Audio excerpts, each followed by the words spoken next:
What's going on, guys, and welcome back to the channel. Today we are going to be installing a budget line lock system. I say budget because there are options that fit directly for these F-body cars, the SLP line lock, so on and so forth. However, I had a solenoid hanging around for a line lock from Jegs, this little thing right here. I think they're super cheap. I don't really remember how much it was, but pretty much what I'm doing is I'm going to build my own line lock system. With this line lock solenoid, you get a activation light just saying, hey dummy, your line lock's activated. You get a fuse little thing, and you get a push button, which I don't need the push button because I'll show you what I'm going to use that for. But I am going to save this push button for something else, probably like the trans brake. Something along those lines. Not a bad little setup. I'm gonna put the price over in the corner because I'm going to do some research afterwards. However, I have a button. Yeah, because right now I am in a manual car. This is not an automatic yet. Hence to why I'm getting the line lock. So what I plan on doing is using my Hurst shift knob, pistol grip shift knob with a button, and that's going to activate my line lock. I'm also, line lock, anti-roll, same. So what I'm going to try to use this for is also to load the suspension before I launch. So I'll use the line lock I'm not going to have an activation switch, only button. So meaning that if I'm driving on the road and I press this button and slam on the brakes, the front brake's going to lock up. It's not going to be a good thing for me. So I'm going to be super careful, which is why I'll have the light. I'm probably going to put the light somewhere on the dash to where it's like anytime I press this down, it gets power and it starts trying to activate the line lock. It'll turn on the light and be like, hey, don't press the brakes or let off the button, stupid. So I'm going to use this to do my burnouts. Sick. And then I'm also going to use it as a anti-roll. So as I'm at the staging lane and I'm sitting there, I can hit the brakes, press the button, go ahead and let my foot off the brake, engage the clutch, put the car in first, and then kind of start feathering it out a little bit, load up the suspension, and then as soon as I go to take off, I'll kind of ride the clutch, let off the brake, or brake technically, yeah, let off the brake, let off the button, and then it should be pretty good because the rear end and suspension will already be preloaded, hopefully allowing me to have a better takeoff. The drive shaft's not here yet. I wanted to wait to do this, but I got to create some content, guys. You know what I'm saying? I got to do something. So got the line lock set up, and I will show you what I'm working with here. So solenoid, light, button, all that good stuff. I went to the O'Reilly's and spent $2. I know these line lock systems are like 200 bucks, but this one was like, I don't know, whatever the price is. I'll put it in the corner again because I don't remember. Big old dummy. I should have researched beforehand. So the system that you'll get from SLP will come with an inlet brake line, and then an outlet brake line that'll go to the booster. So I'll show you which ones you're going to need to do. So in here you're going to need to go ahead and unscrew this one. This is for the, I think, front right. Yep, right front. Front right front, whatever. Make sure it's this one because it goes to the back of the booster, and then this is the one that you want. So go ahead and take this thing off, let the pressures go down, clean everything up because brake fluid will eat the paint pretty good. So what I'm thinking of doing is I'm going to take and set this here. I'm going to use this pre-existing line and go ahead and use my line bender and kind of swoop it here. Should look pretty decent.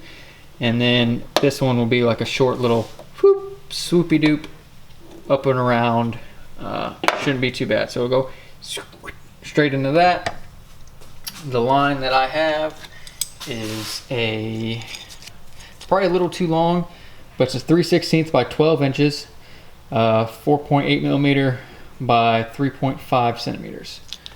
And it's already flared up and everything. But I went ahead and have my flare tool readily available just in case I need to cut this and make this a little bit shorter, just so it's not like super high.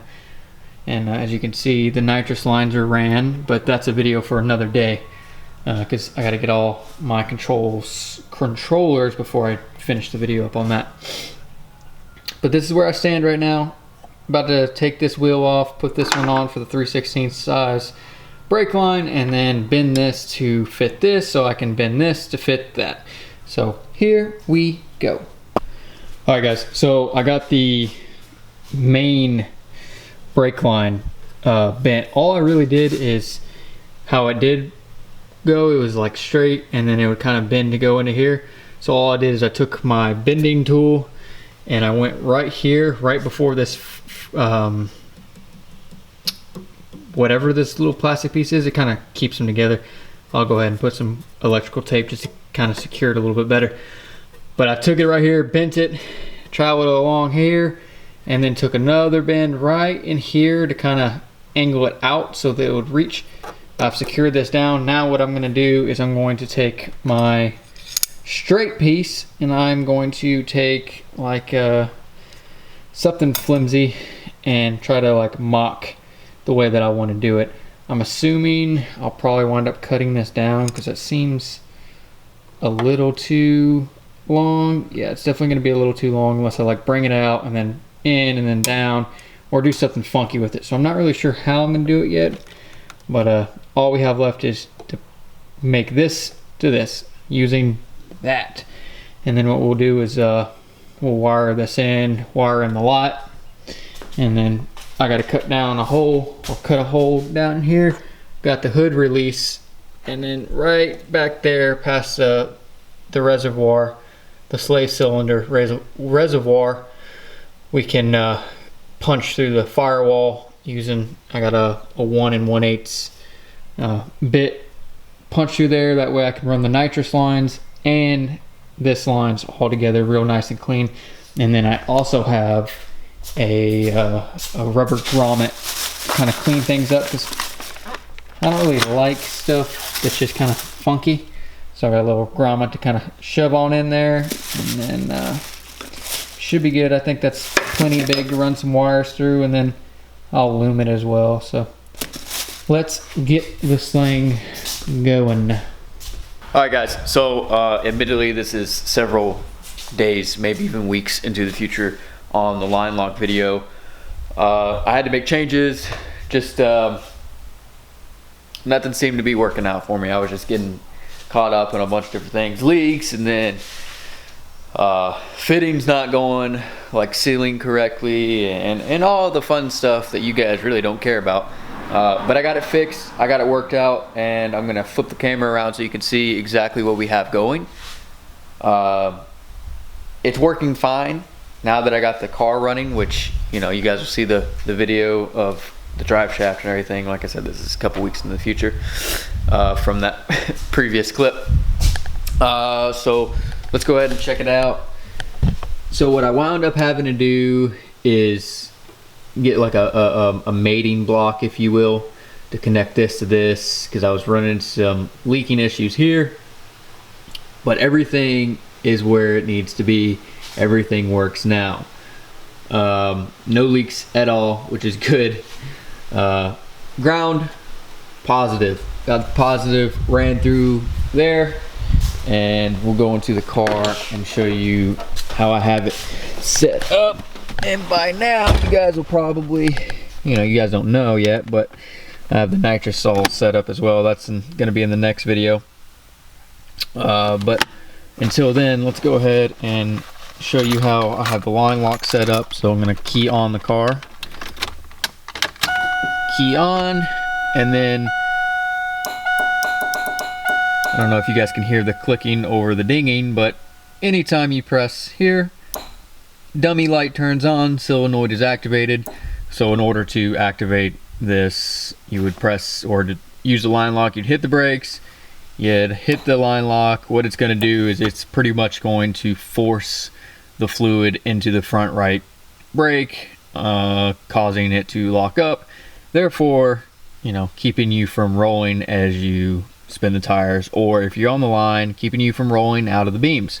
So pretty cool little setup. I don't have an activation switch. A lot of people will put on like a, you know, they'll use an auxiliary, you know, so they'll turn that on, then their light will work. But for me, this is going to be for two-step, this is going to be for nitrous, purge, and then this itself, you know, as long as I don't press it while hitting the brakes going down the highway, I'll be fine. But I'm pretty sure I'm not going to do that. Who knows? I can do some dumb crap sometimes, but it works. Got it into the wire, or got it into the light, into a fuse, into the main power source, into the solenoid. So that is that. It works, and I'm pretty happy with it. I honestly cannot complain. Once I get this rear end broke in completely, we're gonna test it and then go down to the track and see if we can't run a solid 13, because this thing is a turd. Just kidding. I'm really hoping to run mid 11s. I think I can do it with spray. Probably not naturally aspirated. Probably gonna run mid 12s, but I think if we give this thing a little bit of gas, she will run 11s, maybe even a 10, which is kind of like my overall goal. Not overall goal, but with this setup, I want to be able to run 10s, which I think is doable. I think the next thing that I'm going to have to work on is going to be the clutch, because it's like an LT, not an LT clutch, it's a LS6 clutch. So we'll see how long that actually lives. And then cage, and we'll be ready to go, wheels and tires. The way that I'm going to play this is each time I go to the track is going to be testing something different. So new suspension, two-step, line lock. So I'm going to do some hits with the line lock and without the line lock, with nitrous, without the nitrous, with the current stock suspension, then with like Viking coilovers that I'm going to get from Trick Chassis. And then like kind of just a comparison. I'm going to do a baseline hit and then kind of build off that and see what part does, you know, obviously different days, different, you know, environments are going to have a lot to do with the time that I run. However, I think it'll be a good learning experience for all of us, and it's content, and I can create content that way and be pretty consistent with it, as long as I'm off for work and not like out there doing other things. But that is it, guys. Thanks for watching, and if you haven't already subscribed, hit that subscribe button. Hit the little bell icon so you get, you know, updates when I produce some content. But guys, have a great day. Check you later.